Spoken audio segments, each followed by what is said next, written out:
Thousands of years ago, a woman, desperate to hide her newborn son, carefully prepared a basket. Sealing it with tar and placing the baby in the basket, she sent it down the river.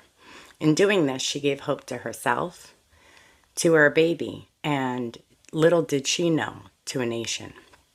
Welcome to the Occult and the Apocalypse with Kristen, aka Fire Tarot Mama, where I tell you about how they took what was once widely known about God, spirit, and you, and locked it away. Come with me while I show you what I've learned from science, religion, cultural beliefs, mythology, to turn the occult and the apocalypse into the hidden and the revealed. That leader I just spoke of, that was Sargon of Akkad, more than 1,000 years before Moses.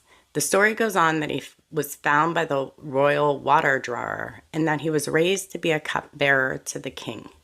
He then goes on to ascend to the throne and begin conquering the areas around. He's considered the first ruler of a multinational empire.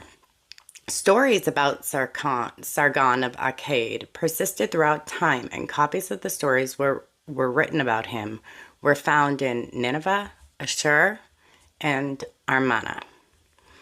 Now, if you were with me 2 weeks ago, you'll remember that Amarna was the new capital that was built during the reign of Akhenaten in Egypt, and it was the center of Aten worship.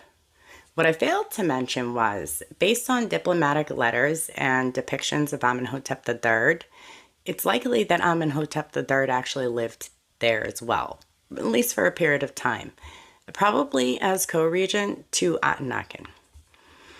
It's certainly interesting to find that Sargon of Akkad's story is so similar to that of Moses, a king who would have conquered Babylon and with it the birthplace of Abraham, hundreds of years before Abraham even existed, only to have it recorded in Babylon's history later, long after Moses would have come and gone.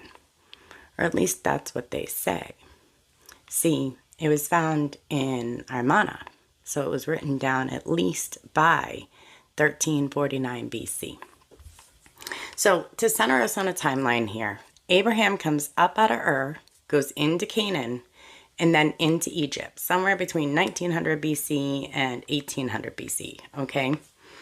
Over in Iran, Zoroaster begins Zoroastrianism, a monotheistic religion, or, well, really monolithic, but monotheistic, around 1500 BC, okay? Akhenaten